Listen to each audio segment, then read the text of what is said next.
There is no sex, man. I had no idea that marriage just means no sex. No, none, fucking none. I have friends that are thinking of getting married, and they say funny shit like, hey, you know, I don't know if I could do it, because I don't know if I could have sex with one woman for the rest of my life. I'm like, don't worry about that shit.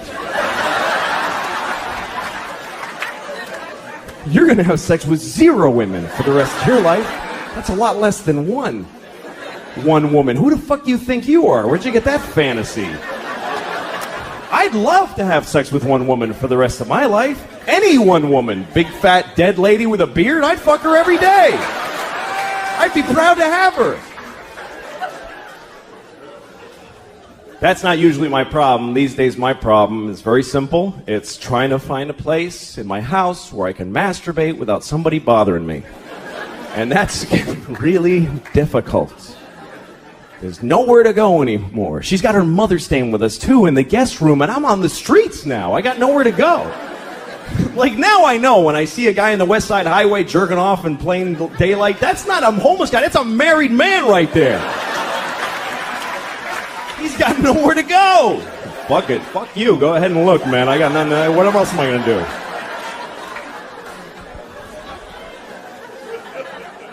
It's not fair, man. I'm 37 and I own my home. I should be able to just stand in the living room. How you doing, honey? Good morning. But I can't. I gotta hide. I'm down in the cellar by the boiler like a troll down there. Just fucking miserable shit. That's what it's like. Masturbation doesn't bring much joy to guys. Women seem to like masturbating. They put flower petals on the pillow. They're like, oh, me, or whatever, you know.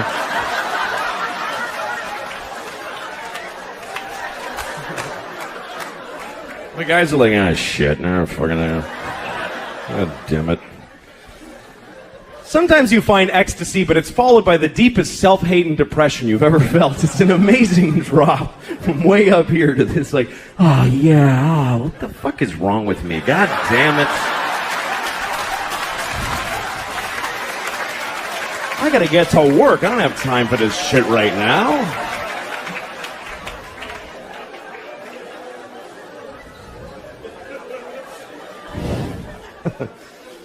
But then you get married, now you gotta hide. And you have to. You have to hide. Because when your wife catches you masturbating, that's sad for the whole family. That's not a good moment in a marriage. She comes in the cellar. Oh my God.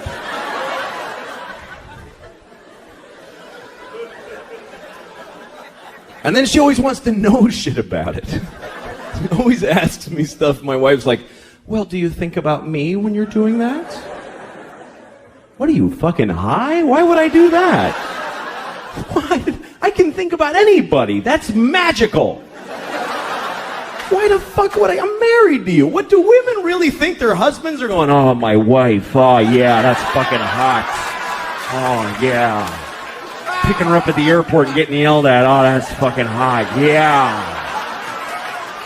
Put it in the hamper, not on top, you idiot. Oh, I love when she talks like that. Yeah. But, you know, whatever. We're a family. We have a kid. That changes everything. Yeah, that's the whole thing. The kid is everything. Marriage is nothing. Without a kid, marriage is dating. It doesn't mean shit. And you don't realize it until you have a kid. Here's what happens. When you get married, you go, holy shit, I can't leave now.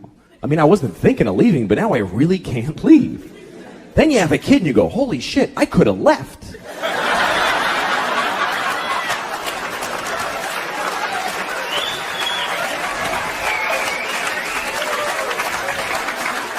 I totally could have left. Fucking door was right there. Now I can't go. God, I try to be a better person around my kids. I really do. I try to change my behavior around them. Like, I have rules in my house. They all apply to me. Like, I have a rule that I don't curse around my kids. It's a rule. It does happen. You know, sometimes you have a stressful moment and you're with your kids, so you say something by mistake. Like, one time I was making dinner for my kids, and I gave my daughter a bowl of soup, and I said, here's your fucking soup. But You can see how that was a tough situation.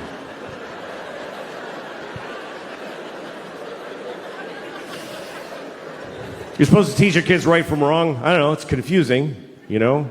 Some people raise their kids religiously, and that kind of covers it. They kind of go, all this, do that. I'm not raising my kids religiously because I don't feel like it. Let's get up on a Sunday. Fuck that. Fuck that. Let your souls rot, kids. I don't care. I'm not getting... Daddy, who...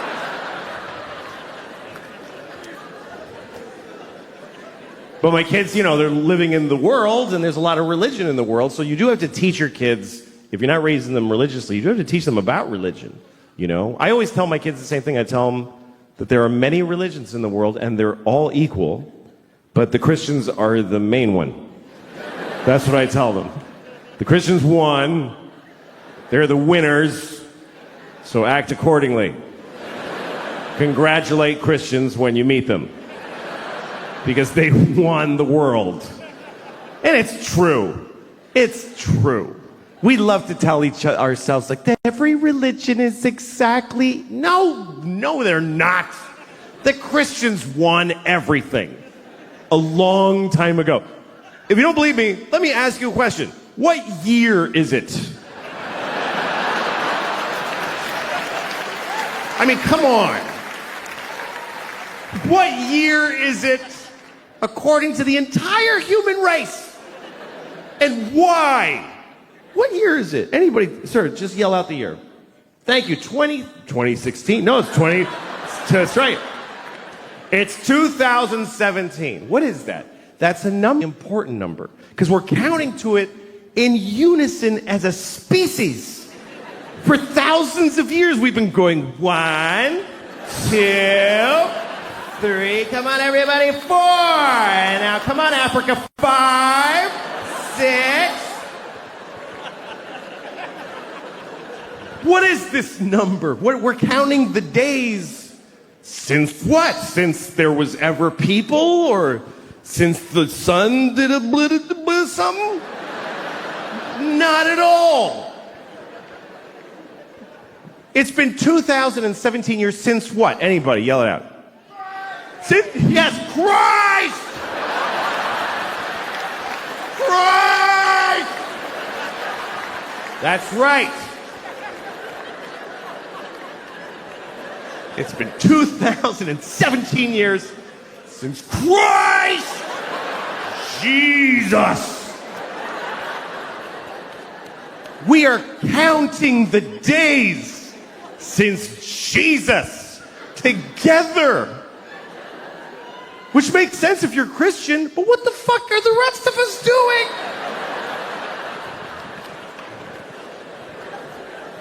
Jesus was here. Everybody, scientists, historians. Jesus. Jesus. Jesus plus 2. Jesus plus 3. Jesus plus 4. Jesus plus 2017 years, 4 months, and 3 days is when your license expires.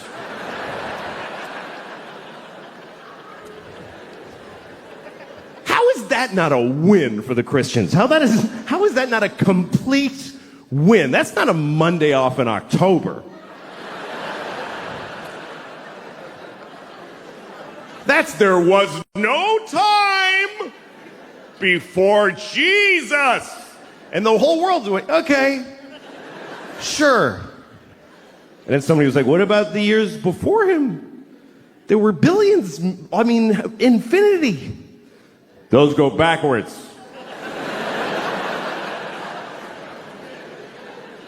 You want us to measure most of history backwards? To accommodate one religion? Uh-huh. All right, we'll do it. It's fine. We'll do it.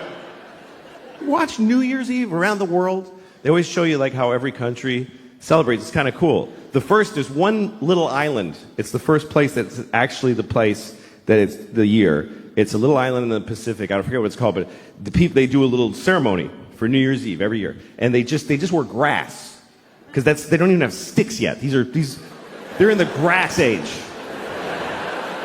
They have no clocks, but they do a dance. 2017. And it goes around the world. Oh, it's a 2017.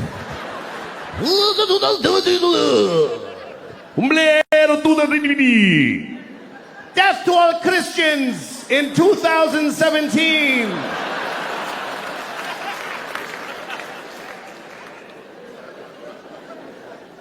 The Jews are quietly keeping track. It's really 5,766, but that's for us. We're just, that's okay.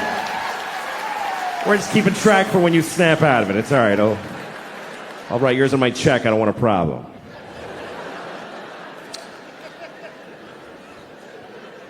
What about Chinese New Year? Yeah, what about Chinese? All right. Next time you're doing your taxes, just write monkey where the year goes. Just put monkey. See what happens to your funds. No, it's 2017, year of our Lord. Jesus-y, a clock on the nose. And they made it up. That's the weirdest part, is they got to rename years that had already taken place. Because you know that's not what those years were. You know that, right? That the year 3 wasn't the year 3 during the year 3. Nobody was walking around back then. Hey, what year is it? It's 3.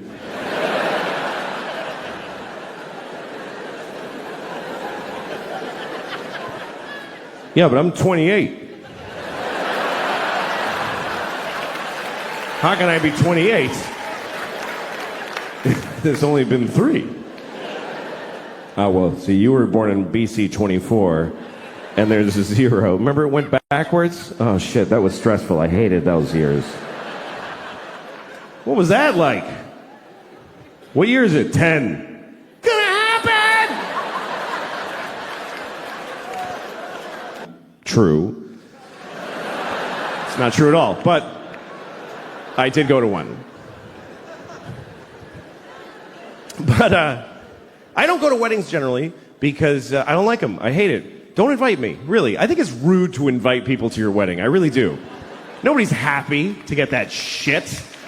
You make it all pretty and they're like, oh, fuck! This is gonna suck! Here's a helpful list of places to stay. Oh, great. I get to live in a La Quinta in Reading, Pennsylvania for 3 days. Because you want to get married for a couple of years. Nobody wants to watch you start your shitty thing. Nobody wants to see it. Everybody's in a shitty thing. That's what it is. That's what it is to be with somebody. You're either alone or you're in a shitty thing. That covers 100% of human beings. I know I can see there's young couples here and you're like, no, we're in a good one. It's really good. Yeah, fuck you. Who do you think you are? It just didn't get so arrogant. Yeah, I think we figured it out. No, yeah, you're the first ones. Of course it's going to get shitty. That's part of it. It's like going to a horror movie, and in the first minute, you're like, I think they're all going to be fine. No, they're all going to die, and you're going to hate the person you love right now. It's the way it works. Love plus time minus distance equals hate. That's just the way it goes. I'm not saying don't do it. You should do it. It's the best thing. It's the best part of life. Love is. But don't be greedy and expect it to last. Don't be amazed that a butterfly died because you shot it in the face. Just fall in love, make a fucking mess. It goes shitty, you don't realize it till too late, and then you cry a lot and move on. It's the best part of life. It is. I've always loved love. I've always loved this. It's always been my favorite part of life is meeting somebody and going, oh, shit, that person. That's the best feeling. Now, why the fuck would that just, oh, yeah, for years, for our whole lives, just, oh, yeah. That's insane to expect that. and then it rots and dies. It's just the way it goes.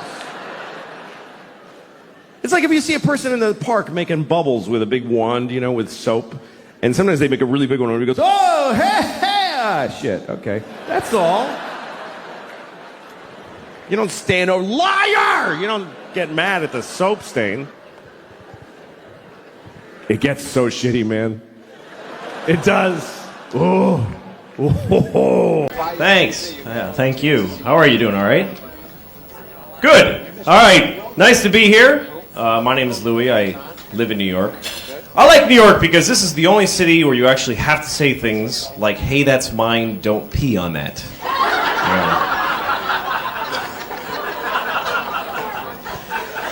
Summer's almost over and I'm happy because I have red hair, you know, so I don't really tan. I just kind of burst into flames. I'm going to burst into flames. All right, good. No, I don't care for summer, you know, because people are active in the summer, and I really find that annoying. All the fucking rollerblading and everything, you know, so... Because when I sit on the couch, I like to be... and being on the couch is good all year, you know, the summer and the winter. It's good in times of war and peace. Just be on the couch. My girlfriend hates this. I live with my girlfriend. She came home the other day, and she's like, hey, I told you to do the laundry. Why didn't you do the laundry? And I was like, oh, do the laundry? I thought you said watch TV.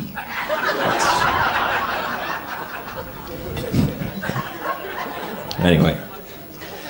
You ever do this? You know when you tell somebody a story, then a week later, you tell them the same story again because you forgot? And by this time, you've added a bunch of lies to it, and you've embellished them. I'm a big liar. The other day, I was telling the guy a funny story about something that happened to me, and it was true, but it didn't really happen to me. It happened to somebody else, and I heard about it, so I was just lying and saying it happened to me. I don't know why. And all of a sudden, I realized that I was talking to the guy that it happened to.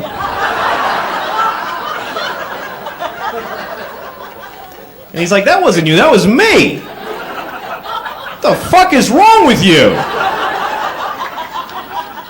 I was like, oh, no, I think that was me. No, that was me. That's the best thing to do. If you really get caught in a lie, just fucking hang in there anyway. You're a liar. And then just stop being friends with the guy right there. Don't call him, just... This is interesting. So, you know when you get in an elevator and you go to press your floor button and it's already been pressed, it's all lit up, and everybody in there saw you starting to press it, and then you don't want to press it, and then you make that thing where you don't actually make words in public. You get on, you're like, hi.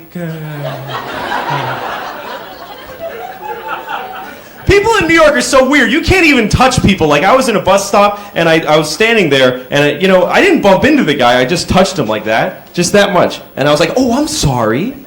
Like, he's going to go, you fucking touched me. Ah! Anyway, the other day I was walking down the street, and I saw this friend of mine, and he was waving to me from across the street, and I wanted to wave back, but I was eating a peach, you know, so I waved the peach at him. I felt weird. I felt like I was going, look, I have a peach. Look what a fine peach I have. I am very fruitful indeed. Saw this guy on a bicycle. He was on a bike, and he was about to go between a parked car and a cab. He only had like this much room. And I was watching him. I could also see the woman in the cab was about to open the door, and he was going to get nailed. And I wanted to yell something to warn him, but it was happening so fast that I couldn't think of anything short enough to yell that would have all the information that he needed. You know, I couldn't go like, hey, she's gonna open the door of the cab and you're gonna get hit on the bike and go flying and get hurt. You know, I didn't have time for all that. So I just yelled out, bad thing!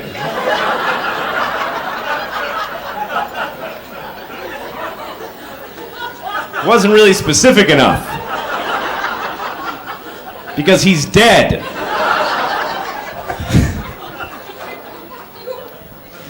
You know what's really embarrassing? When you run into somebody that you know and you can't remember their name. That's a low grade of it, because when you don't know their name, you can bullshit around. Because, like, you throw things, you show off about all the other shit. Hey, how's it going at the ice cream place that you work? And how's Bill? I know you know Bill, but you don't know their name. But what's even worse is when you don't even know where you know them from. You can't remember what their name is, who they are, why you know them, and here they come, and you're going, ah, shit, you fucking guy, I don't know who he is. So you go up, and then you have nowhere to go. It's like, hey, there, how's the place? You know what I do? Just go completely off the deep end. Instead of bullshitting the guy, just completely go wrong. Just go, hey, Flippity, how you doing there? You still at the clam plants chance? Yeah, that's pretty good. Because then at least he thinks you're stupid, crazy instead of stupid. That's the point of it. I think it's always better for people to think you're crazy than stupid. I think you should always, like, say you're in a restaurant, you're looking for the bathroom, and you walk into the kitchen by mistake. And they know why you're in there. Look at this idiot. Then you just go...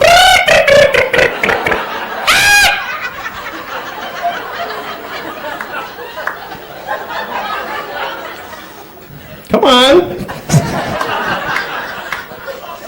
And they'll let you pee in there. That's my point. Okay.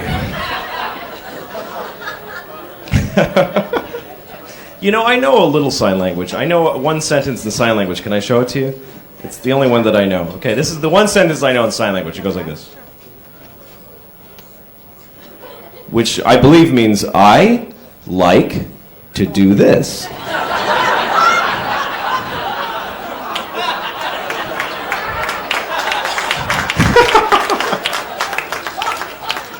I can't believe I actually had one joke that was appropriate to the occasion here. Okay, back to my shitty act. Here's something interesting, sort of. I met this woman the other night, and she had a pierced tongue. She had a metal ball right there in the center of her tongue. And I asked her, what's that for? And she said, it's to enhance oral sex. I thought that was really stupid, personally, because I never really felt like oral sex needed any enhancement. I think it's pretty good the way it is, I can't remember any time that I've been getting blown that I've actually thought, this is really boring. Is that the whole thing, really? You're just gonna suck it? That's it? That's all? Come on, put a metal ball in there or something. Oh, I'm sorry. Are you having trouble with that one? No, you doing all right? Okay.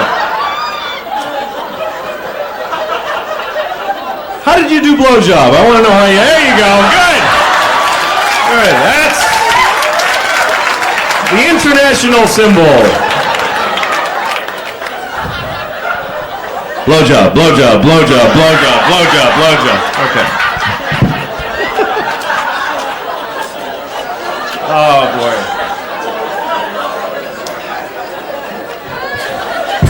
All right. I'm getting all sorts of laughs. I don't even know what's happening half the time here. So, I don't know. Sex is interesting. People get so upset about it. There's so many different kinds of sex that it's crazy. There's so many different magazines and stuff. Like, if you think you're a freak sexually, don't worry about it. Because they already got it figured out. Like, maybe you think you're the only one that likes to, dress like Hitler and have a nun throw Jell-O on your balls. Something like that, right? Then you find out there's a whole magazine just for that.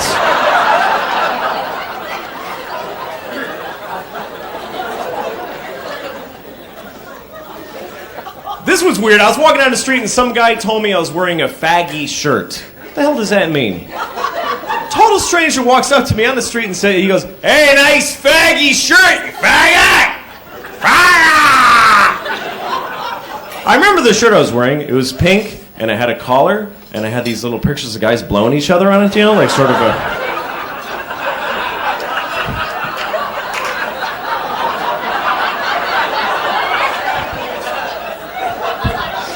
Alrighty. You took the job. I'm sorry. Yeah. So, people people have weird attitudes about homosexuality, you know? People that don't know anything about it usually do. I was talking to a friend of mine about this other guy, and I asked him, is he gay? My friend said, yeah, he's really gay. What the hell does that mean? How do you get to be really gay? Are there many levels? Is it like, can you be just a little bit gay? Like, I just feel a little bit gay today. I just feel like touching a penis like this. Just a little, just touching, just a little touch there. Just, boop, boop. No, the penis is over here. It's over here. Touch, there you go. There you go. All right. Gotta touch the right pantomime penis. All right. And then one day, like what happens? One day you're taking it up the ass, you're jerking off two guys, you're blowing somebody all at the same time. There you go, you got it. And you say to yourself, wow, I'm really gay. I am very homosexual. Look at all these penises. I'm the gayest man in the world. I am faggotor. No one is gayer than me. Come on! Okay.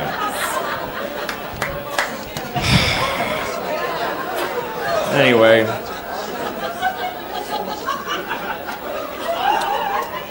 Let me try to back off a little bit here.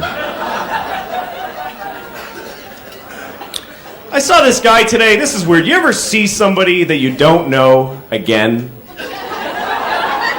You know what I'm talking about? Like a total stranger, but he keeps popping up once in a while. Like God is running out of extras in a movie of your life or something. Sometimes I hate strangers. I was in a movie theater. I'm the only person in the whole theater. It was really weird. Nobody went to see this movie but me, so I'm sitting in there. And then right before the movie started, another guy walks in, and he sat right behind me. You know, what the fuck? And it wouldn't have bothered me, except for as soon as the movie started, he starts poking me like this, like right in the back of the head, really hard, just poking me. So I ignored him for like an hour. And, all right, never mind. I was doing pretty good for a little while. No, none of that. So, here's an interesting story. I was driving a friend's car. I borrowed a car for a week. I went out to Los Angeles, so I had to borrow my friend's car. And so I'm driving it, and the problem with the car was the horn was broken.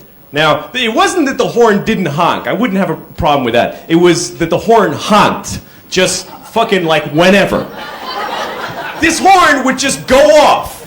Just in the middle of nothing. I just beep, beep, beep. I'm honking at everybody. And people hated me. And there's nothing I could do about it. And there's no way to explain it either, because people look after you honk and they just see you going, I don't know, it's not me. And what the fuck does that mean? Somebody honks at you and then they go, hey, man, this is not me. So finally I decided there's nothing I can do about this horn, so I might as well at least go with it, at least try to be part of it and enjoy it, you know? So like I'm sitting at a red light, nothing's going on. I'm behind some poor guy, and out of nowhere, beep, beep, beep, beep, beep. He looks at me and I'm like, what are you doing? Sit at the fucking light! That's a red light! Just driving down a lonely street, beep, beep, hey lady, walking! You suck! Fucking walking lady!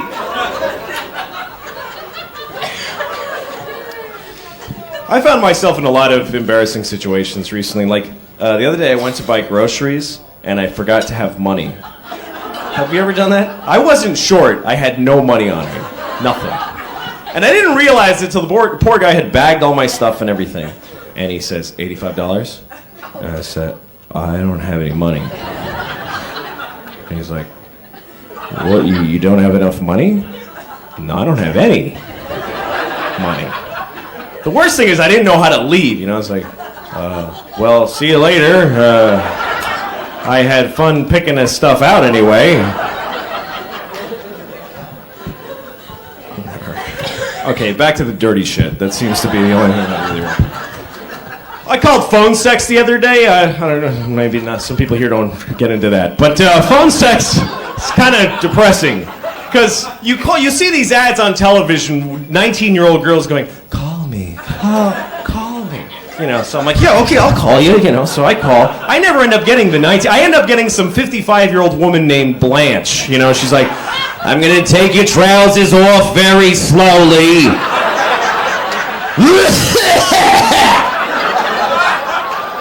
Then I'm gonna play with your balls. That's a nice one.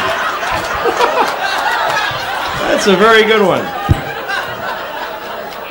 I'm gonna play with your balls. Sounds like a threat, you know? Okay, that sort of gets lost in the translation there. It's way too long. All right. But anyway, let me tell you this quick story before I go. I met this woman, and she was very nice. We ended up sleeping together, and well, I fucked her, whatever you want to call it. So anyway, we're having sex. She turned out to be a nymphomaniac, and I know that most guys think that that's what they want, but then you find out that it's kind of a nightmare, you know, because this is a woman who wanted to just keep going and going and going and going and going, and so do guys, but we can't, you know, because you're like, yeah, this is great. Wow, this is okay. All right.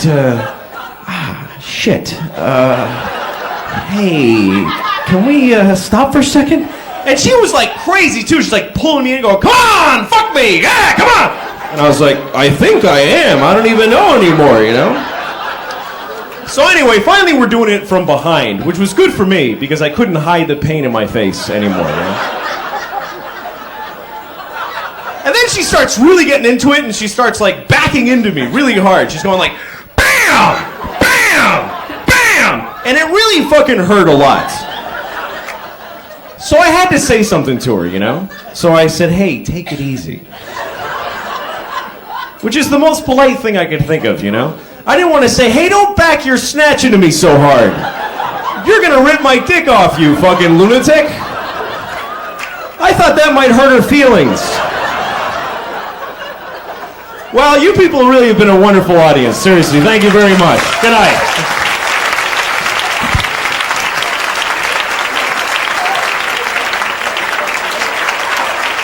Where you are, you know, I mean, I'm 40 now, and that's, you know, I mean, I'm 40. I'm half dead, basically. 40's a weird age. You get to this point where, like, you're not old enough for anybody to give a shit that you're old. Nobody's like, I helped a 40-year-old guy today, and it felt really good to do something for him. Nobody spends their holidays delivering hot meals to 40-year-olds. And you're not young enough for anybody to ever be proud of you or impressed. They're just like, yeah, do your job, asshole. Nobody cares.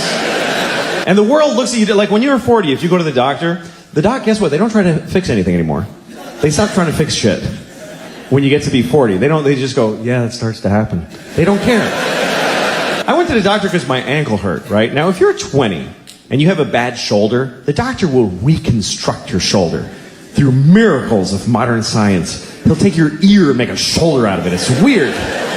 But when you're 40, they just give you no options. They don't care. I went because my ankle, like, I was limping for like a month out of nowhere. And the doctor, he brings me in, he shows me an x-ray of my ankle. He's like, yeah, your ankle's just worn out. What do you mean, I injured my ankle? He's like, no, it's just shitty now. See that dark area? Ugh, it's all hardened. Yeah, they get like that. And they're not good anymore. So just goodbye? Nothing? Is there nothing? You just, nothing? There's no, it's like an incurable shitty ankle. That's it. And he goes, well, there's things you can do. You can stretch. For a half hour a day, you should stretch your ankle. I was like, how long will that take to fix it? He's like, no, you just do that now. That's just a new thing you do until you and your shitty ankle both die. And he goes, well, you could take a leave. Just take a leave. You could buy it, just take it. And you can take whatever amount. It doesn't matter. Like, don't pay attention to the dosage. Like, really? He's like, yeah, you could take 10 a day. You'd be fine. He said take 10 a leave a day. I said, I heard, doesn't that stuff like hurt your intestines? He goes, oh yeah, it'll do some intestinal damage after a while. But you just gotta weigh that against how much you like your ankle not hurting. And at one point I was like, hey, what if I was like an athlete or something? He goes, you're not an athlete. So no to whatever else you were about to say.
I try to go to movies, but movies are all shit now. They are. They're all shit. Like they just have this machine that just makes shit. I try to see. I rented a movie. I rented the Jesus movie where they beat the shit out of Jesus for a couple hours. Wow, they kicked his ass. What happened? What did he key somebody's Camaro? What did the guy do? Look, I didn't like the Jesus movie. I thought it was a shitty movie. And it's people get offended when you tell them that, like you're saying something wrong. It's like, I thought the Jesus movie sucked. And they're like, hey, man. Like, what? He's not in it. Who gives a shit? Like Jesus cares about Mel Gibson's movie, you know? Look, I was raised Catholic, so I know he did that for me, and I appreciate it, you know, thank you. He should have asked first, you know. I would have said, I'm all set, I don't need that done, because... A little presumptuous. Only because, look, here's the thing. I was raised Catholic, and I'm not anymore, because look, if they're right, I am fucked. I'm going to hell, I am. Because I'm really I do wrong shit a lot. Man, I'm going to hell, I know it, and I don't want to go to hell, and really because I don't like new places. That's really the reason. Because I'm afraid I'll go to hell, I won't know where to sign up for shit, I'll be all confused. Like the first day of school, you know? I wonder, is there like a schedule to hell? How organized is your damnation? Like, first they put you in one room and some monster fucks you up the ass for 1,000 years. You come out, you're like, well, I ain't fucking around in there, I tell you. I don't recommend that room. That was a drag. Then they take you and they put you in another room and they shit on your head. I don't know what the fuck they're doing out there, but what if hell's not like that? What if I'm just standing in a hallway in hell like, what do I do? Where do I go? Some demon walks up to me, hey, and I'm like, demon. And the demon's like, come on, suck my dick. Ah. Now I'm blowing a demon in hell and it's horrible. And I'm thinking I shouldn't have lied so much or whatever.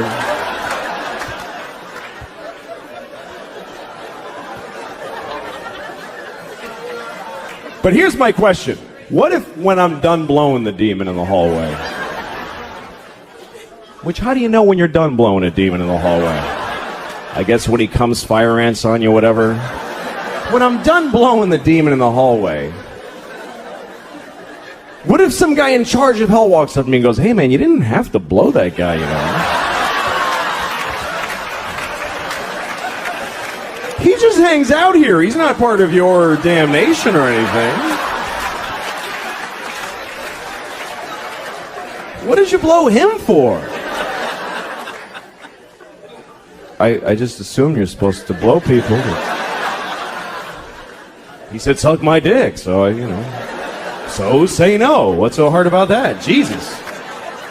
Look, man, you better pace yourself. You're down here forever. You're gonna blow a lot of demons and elephants, all kinds of shit. Don't be freelancing in the hallways, for Christ's sakes.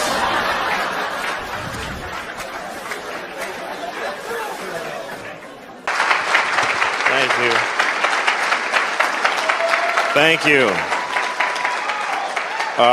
Thank you. I'm really honored to be here. I'm happy just to be here as a ticket holder, just to watch everything that's happened. The Stiller family, and that was crazy, and Kevin, and the guy that looks like Dick Cheney at the end there. A very, very nice version of Dick Cheney.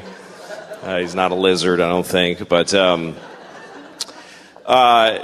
I think I can just tell you what George is. I'm a comedian, and I do what he did, and he was the first person I knew that I knew what comedy was.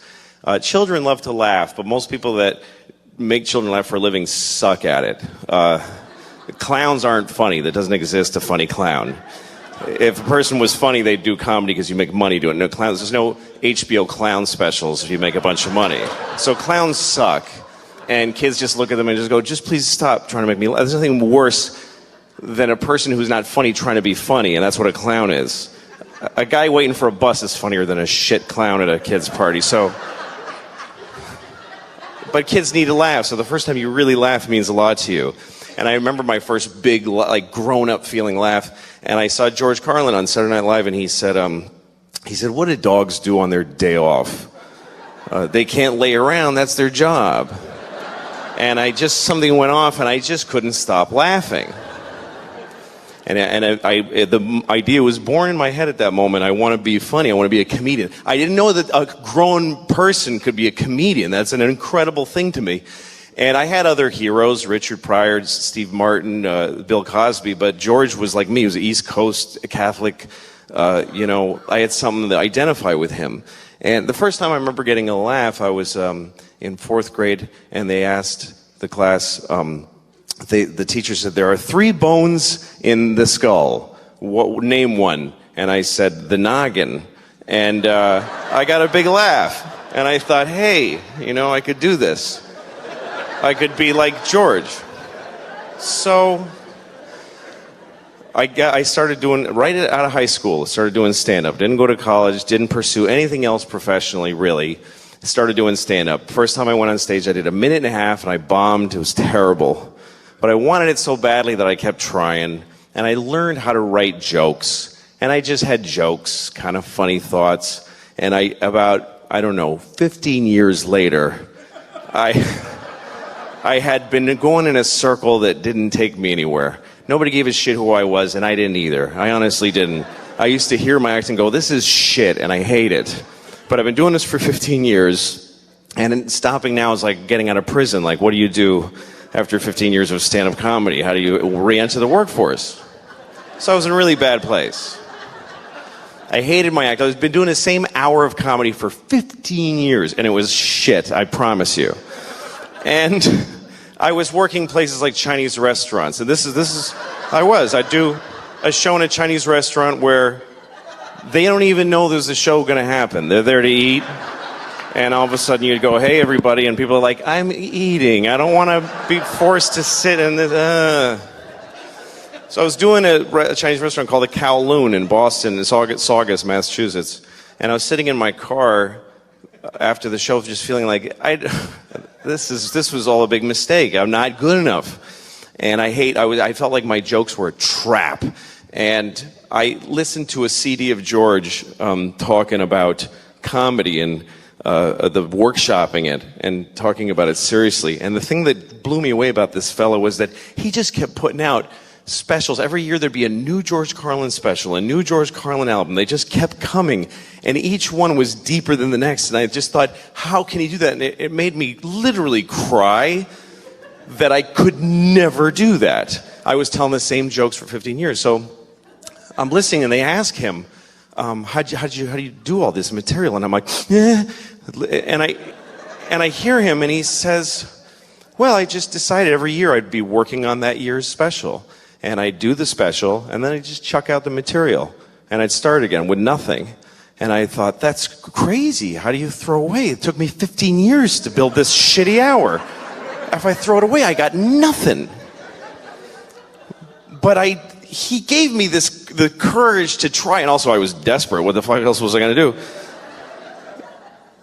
This idea that you throw everything away and you start over again. And I thought, well, okay, when you're done telling jokes about airplanes and dogs, and you throw those away, what do you got left? You can only dig deeper.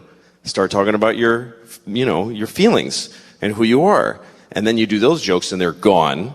You got to dig deeper. So then you start thinking about your fears and your nightmares and doing jokes about that. And then they're gone. And then you start going into just weird shit. Yeah, eventually you get to your balls. But there's a whole... It's a process that I watched him do my whole life, and I started to try to do it.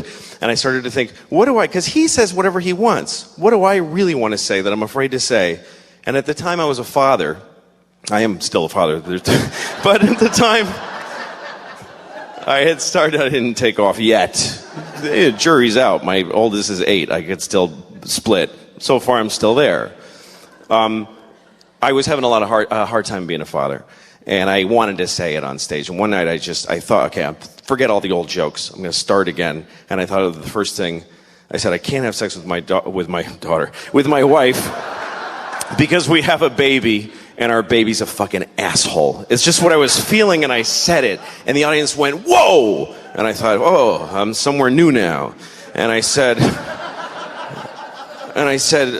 something like, I never used to get babies in the garbage, but now I understand it. And they did that.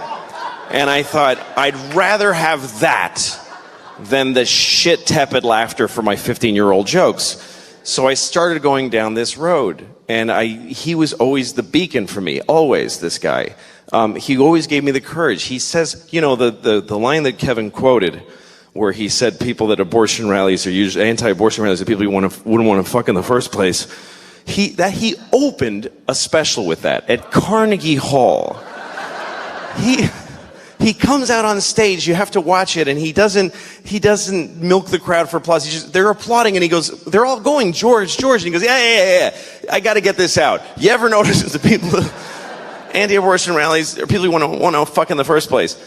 And most comedians would do like, you know, a good half an hour of really sweet material and couch that joke in but he just had to get it out there. So he set that example for me, and that's the way I've done my act. And since then, I've done 3 comedy specials, and I've started down the same road. It's been a massive change for me. I feel every year I've got something to work for. I'm doing exactly what he taught me to do. And on stage, I feel a courage to say what I want to say because of this guy.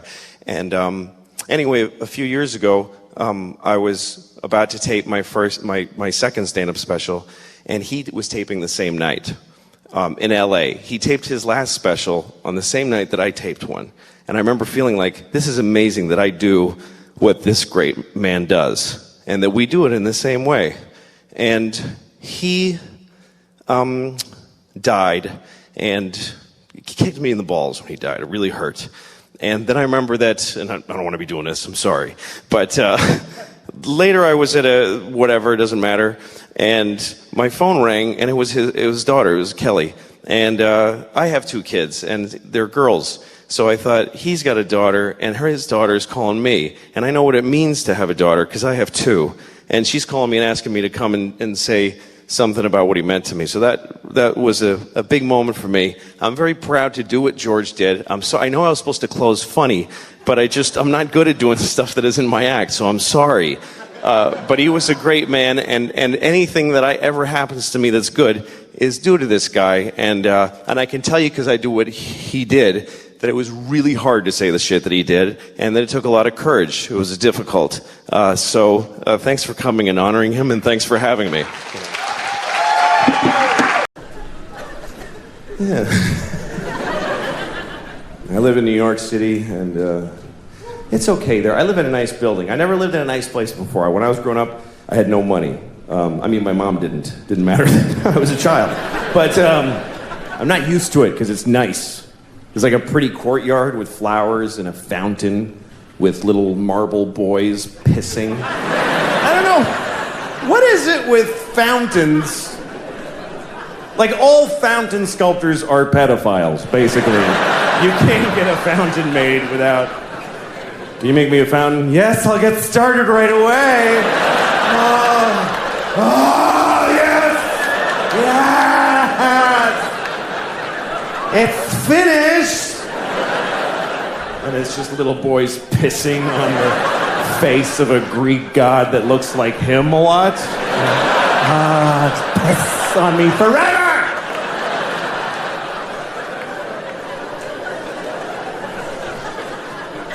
Anyway, there's one of those in the courtyard of my building. And my first week in the building about a year ago, I went down to the courtyard for the first time. And I didn't look too good, you know? It was a Sunday morning. That's my least presentable hour. There's a lot of, just stains, just like, food and me and whatever. And so I'm sitting there. So, shut up. Oh. Anyway, so there I was. I'm sitting on the stone bench of this courtyard and feeling a little out of place. There's these fancy doormen and stuff. And then there's this guy looking at me. I notice he's looking at me from across the courtyard. And he's all spiffy looking. He's got brown shoes and He's looking at me like, I could tell he was thinking I don't live in the building. He thinks I just wandered in off the street and sat in the courtyard. I could tell he's thinking of coming over and dealing with me on his own. And I'm sitting there thinking like, oh, please do that. Yes, please, come on. And I'm trying to look even more gross. And I'm like pulling up my shirt. And then I see him go, oh no, that's not gonna do at all. And he comes over to me. And I'm like, I'm so excited to have this thing. A confrontation where I'm not wrong at all. And he thinks I am. So he comes over, says, excuse me, do you live in this building? And I said, no. Because why not start there? I said, no. He goes, well, then what are you doing here? And I said, I just need to rest. I'm having a hard time.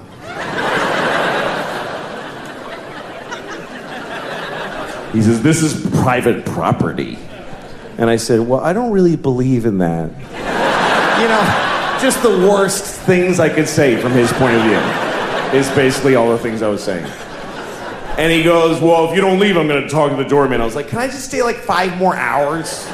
So he's, no, and he goes over to the doorman. And I see him talking about me to the doorman like this. And then I see the doorman going, oh, no, that guy lives here. That's okay.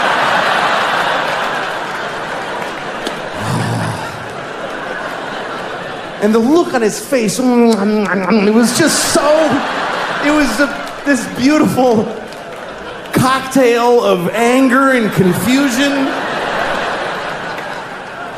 It's like I had invented a new way to hurt somebody's feelings. That's how excited I was. You know what's amazing to me? You can name your kid anything you want. Isn't that incredible? There are no laws. There should be a couple of laws. None. You can literally name your kid anything. You can name your kid a name with no vowels if you want, like Singleton.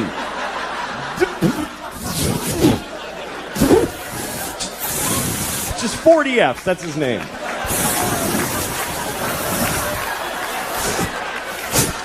Go clean your room. I'd like to name my kid a whole phrase, you know, something like ladies and gentlemen. That would be a cool name for a kid. This is my son, ladies and gentlemen.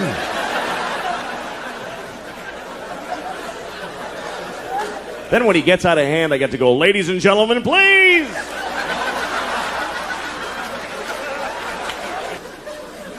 But you gotta be careful what you name your kid. You do have to be careful because what happens is other kids in school are gonna make fun of them. They're gonna make fun of their name. And you don't have to give them a weird name because they can do it with any name. Kids are geniuses at that. Any name, they take it, they go Louie Screwy, Joey Blowy, Mike, your mother's a dyke, whatever. They find a way, these kids. Any name, what's your name? Eric, you fucking asshole. See, just like that. Lightning speed these kids got. What's your name? Joe, eat a bag of shit, cunt face. You see, just like that. My daughter is really something else, man. She runs the house. She runs the whole house. She decides everything. Like we were playing hide and seek the other day. We play hide and seek, and we play by her rules that she invented. And do you know why? Because she sucks at hide and seek. And so she covers it with this fucking ruse to level the playing field. And I gotta fucking pretend it's all that she's great. No, it's bullshit. Like, we're playing... Oh, fucking... I know she's a kid, but fucking listen. When it's my turn to hide, she tells me where to hide. She tells me where. She goes, hide in the closet, Papa, but you're gonna know where I... Hide in the closet! All right, fuck, I'll hide in the closet. Good, fine. Now I'm standing in the closet like an asshole. She comes in, I found you. She's like shitty about it, like, I found you. And I'm like, wow. How did you figure out where you told me to fucking hide?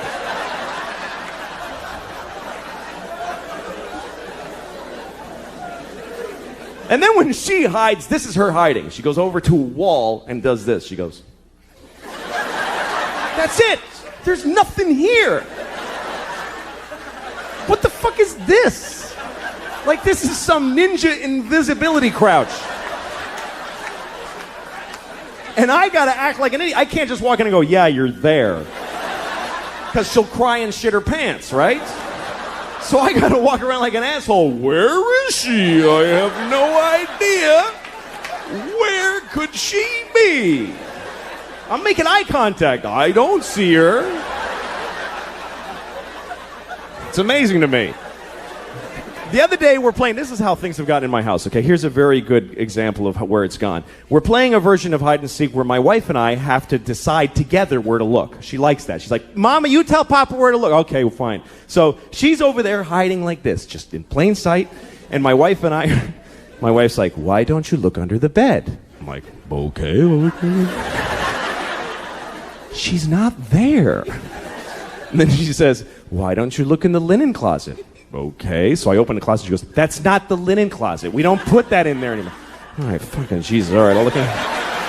So I look in that. Why would she be in that closet? That has shelves. She can't stand in a shelf. Well, maybe she's crawled in a shelf. Now we're having a fight about where to look for this fucking kid who's standing right there.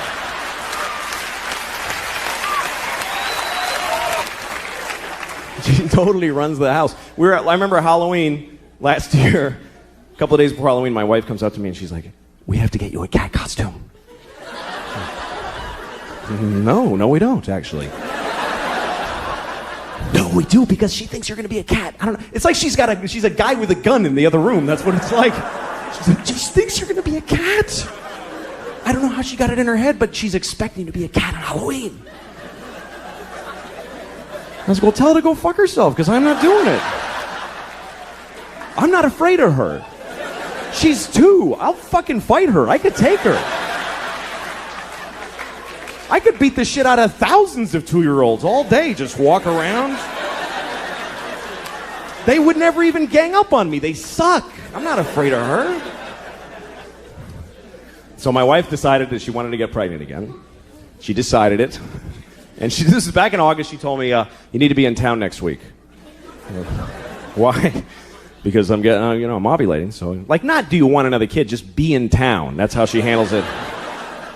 I'm like, I don't want another kid, so fuck it. And she's like, all right. Next week, she starts blowing me, right? Now, she hasn't blown me in, Jesus, I don't know if I've ever been blown. That's how long it is. She's blowing me on the day she's ovulating. I'm a fucking idiot. I'm like, yeah, you love it. Like, I think she digs me now.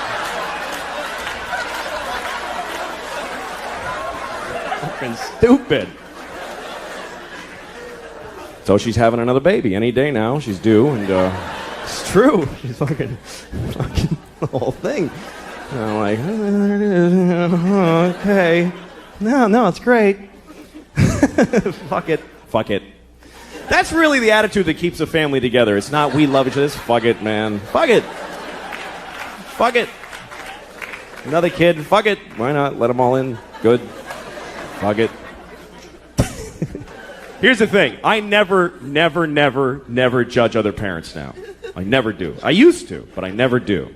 Like, when you see a mother in McDonald's or someplace or in a toy store and she's just melting down on her kid. She's like, shut up. I hate you. You're ugly. And people are standing around going, oh my goodness, she's a horrible mother. Well, guess what? Those people aren't fucking parents. They don't have kids. Because any parents who are in that store are thinking, what did that shitty kid do to that poor woman? That poor woman. I wish I could help. Because you don't know, man. You don't know. Or like when you see a parent that seems to be negligent, like you see a parent in McDonald's with the kid and the parent's like, I can't take this shit anymore, and just like collapsed and all the shopping bags are just strewn everywhere. And the kid's happy. The kid's eating French fries. And the kid asks a question like, Mama, why is the sky blue? And she's like, just shut up and eat your French fries. And you think, what a terrible mother. Why doesn't she answer her child? When I have a child, I will answer all of their questions. And open their minds to the wonders of the world. Well, guess what? You don't know what the fuck you're talking about. You can't answer a kid's question. They don't accept any answer. A kid never goes, oh, thanks, I get it. They fucking never say that. They just keep coming. More questions. Why? Till you don't even know who the fuck you are anymore at the end of the conversation. It's an insane deconstruction. It's amazing. This is my daughter the other day. She's like, Papa, why can't we go outside? Well, because it's raining. Why? Well, water's coming out of the sky. Why? Because it was in a cloud. Why? Well, clouds form when there's vapor.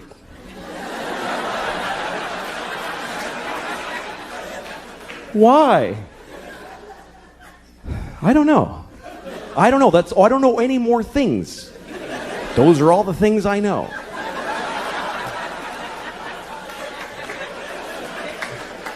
Why?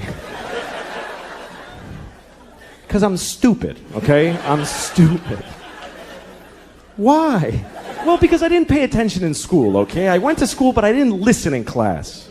Why? Because I was high all the time. I smoked too much pot. Why? Because my parents gave me no guidance. They didn't give a shit. Why? Because they fucked in a car and had me, and they resented me for taking their youth. Why? Because they had bad morals. They just had no compass. Why? Because they had shitty parents. It just keeps going like that. Why? Because fuck it, we're alone in the universe. Nobody gives a shit about us. I'm going to stop here to be polite to you for a second. But this goes on for hours and hours, and it gets so weird and abstract at the end. It's like, why? Well, because some things are and some things are not. Why? Well, because things that are not can't be.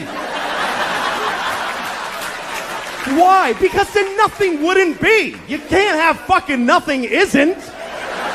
Everything is. Why? Because if nothing wasn't, there'd be fucking all kinds of shit that we don't like, giant ants with top hats dancing around. There's no room for all that shit. Why? I'll fuck you. Eat your french fries, you little shit. God damn it. Thank you very much, everybody. Good night. Thank you. I was watching YouTube today. I was watching one of the ads that comes on before the video. I don't skip those. I think that's rude. It is. It's mean. Somebody worked hard on that ad. They trained a cheetah to run alongside a Jeep Cherokee. And you're at home like, 3, 2, 1, fuck off. It's fucking mean. What if you made something, dick? Anyway, the ad was a PSA. It was an anti-smoking message. It was a Puerto Rican man with a hole in his throat. He was like, my father smoked. And my mother smoked. I wish I never smoked in my life. Please don't smoke cigarettes. Cigarettes are very, very bad for you. first thought I had was, why does he still have an accent?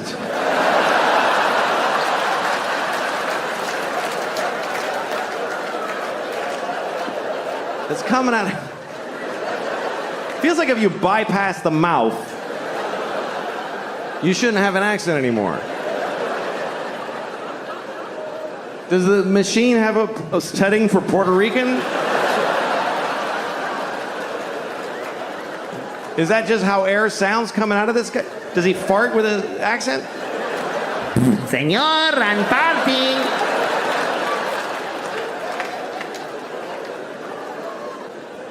Anyway, after the ad, I watched the video that I was looking for, which was a scene from a movie. And it's a scene that I really hate. Every time I see it, it makes me angry, which is why I was looking for it on YouTube. And it's a movie I like. I actually like the movie. It's called Good Will Hunting. Remember Good Will Hunting? Of course, right? Matt Damon. Great performance. He plays a very complicated young man wearing a tight t-shirt for a whole movie. And here's the thing. Here's my issue with Good Will Hunting. Matt Damon also wrote the movie, okay? So he basically sat down and he's like, first of all, I am amazing. I'm a construction worker. I'm like working class. And I drink beer and I get in fights. I get in so many fights. My friends are like, you're out of control, man. And I'm like, shut up. This is the way I am. But then also, I'm a genius. Ooh. I didn't even go to school. I just know things. I don't know why. I just know them. And all the nerdy geniuses that studied for years are like, he's so much smarter than us. It's making us upset. It's insane. It's fucking insane. It only makes sense if he wrote it for himself to be the guy. So the scene I was looking for, it's the worst example of that in the movie. Here's what happens. He goes to a bar and he meets a woman and he likes her. And another guy likes her too, but she picks Matt Damon. Because he wrote the fucking movie, because he decided, you understand? She doesn't like him, she likes me, you better believe it. So he gets her phone number, and then he goes outside, and he sees the other guy in the window of a restaurant, and he decides to taunt him. So he goes over, he tells his friends, hey, come here, watch this. And he says to the guy, hey, do you like apples? And the guy says, yes. And Matt Damon goes, well, I got a number. How do you like them apples? And all Matt Damon's friends go, oh! Oh! This was amazing! Oh! Oh my God! Oh my God! You were ready with that! How? You know how he did it? He wrote the whole fucking movie, okay? He made everybody say all the things. Otherwise, this doesn't happen. I mean, he hinges the whole fucking prank on the guy liking apples. The guy must like apples. Who would say yes to do you like apples coming from a clear antagonist? Who's setting him up, gathered his friends. Do you like, wait guys, watch this. Do you like apples?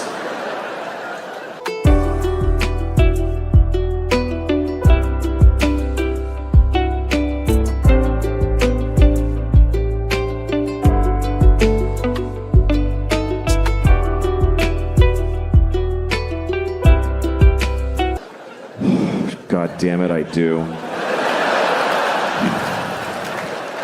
I wish I didn't. 'Cause I can tell this is not gonna go my way. But I can't lie. He'll know it. He'll know it because boy, do I like apples. Do you understand? If he says no, Matt Damon is fucked. He's fucked in the face for life. He's got nothing. Do you like apples? No.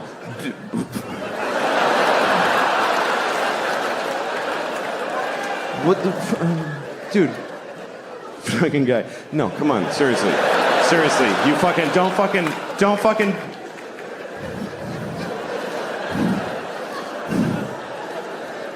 Do you like bananas? Because the woman gave me her telephone number, and isn't that bananas?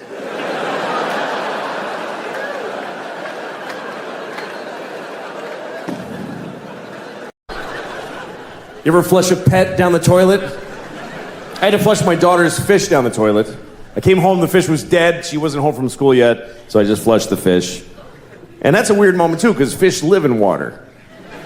So you put it in the toilet, floats to the bottom, like, yeah, he's dead. And then you flush and it looks like he goes, wait a second, oh, shit! I was taking a nap, Jesus! You gotta be in constant motion, you gotta be respecting this house.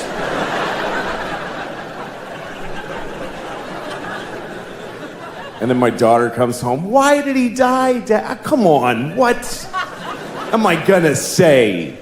Why did he die? Because who gives a shit? That's the reason. That's the actual reason.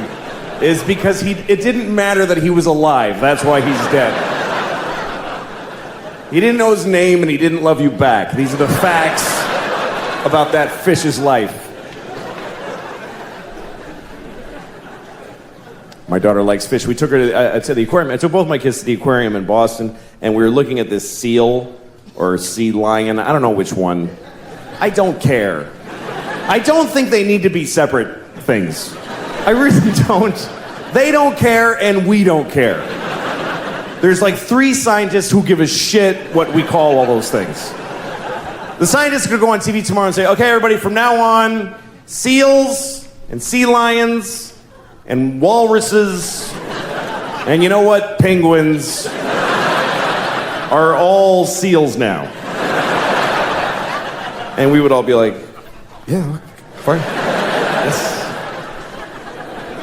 Whatever, man. Anyway, so we're looking at this sea lion thing, and he's looking back at us through the plexiglass, and he's going, ugh. They're really disgusting in person. Most animals are when you really see them. You ever go to a farm, you think you're gonna see little white sheep going, bah, but they're all fat and shit colored and they're like, bah. Jesus. That thing is awful. Anyway, seals don't go, they go, ugh. My daughter's like, what does he say? I don't know. I'm a slave. Kill me!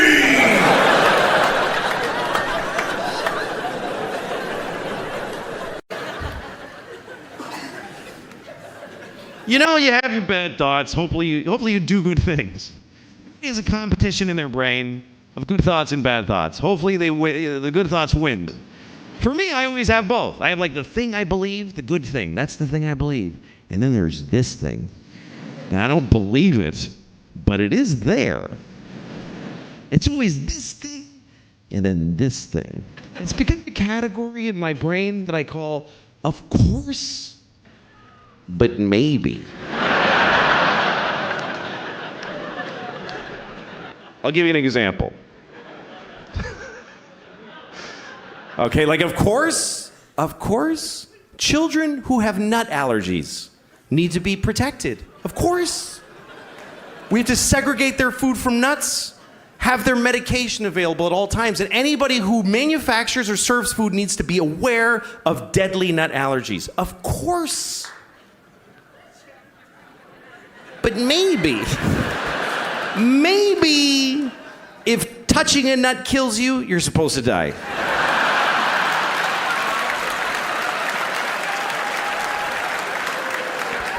Of course not. Of course not.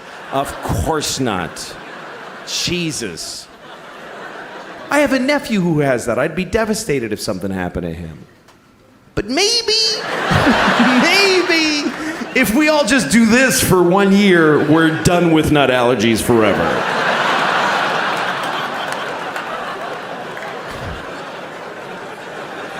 No, of course not. Of course, if you're fighting for your country and you get shot or hurt, it's a terrible tragedy. Of course. Of course. But maybe if you pick up a gun and go to another country and you get shot, it's not that weird. Maybe if you get shot by the dude you were just shooting at, it's a tiny bit your fault.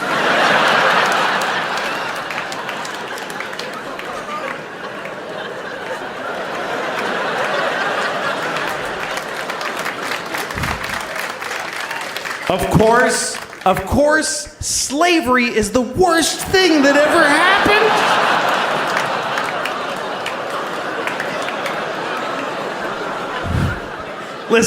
Listen, you all clapped for dead kids with the nuts. For kids dying from nuts, you applauded. So you're in this with me now, do you understand? You don't get to cherry pick. Those kids did nothing to you. Of course, slavery is the worst thing. that ever happened. Of course it is. Every time it's happened. Black people in America, Jews in Egypt, every time a whole race of people has been enslaved, it's a terrible, horrible thing. Of course. But maybe every incredible human achievement in history was done with slaves. Every single thing where you go, how did they build those pyramids? They just threw human death and suffering at them until they were finished. How did we traverse the nation with a railroad so quickly? We just threw Chinese people in caves and blew them up and didn't give a shit what happened to them. There's no end to what you can do when you don't give a fuck about particular people. You can do anything. That's where human greatness comes from, is that we're shitty people, that we fuck others over. Even today, how do we have this amazing microtechnology? Because the factory where they're making these, they jump off the fucking roof because it's a nightmare in there. You really have a choice. You can have candles and horses and be a little kinder to each other, or let someone suffer immeasurably far away just so you can leave a mean comment on YouTube while you're taking a shit.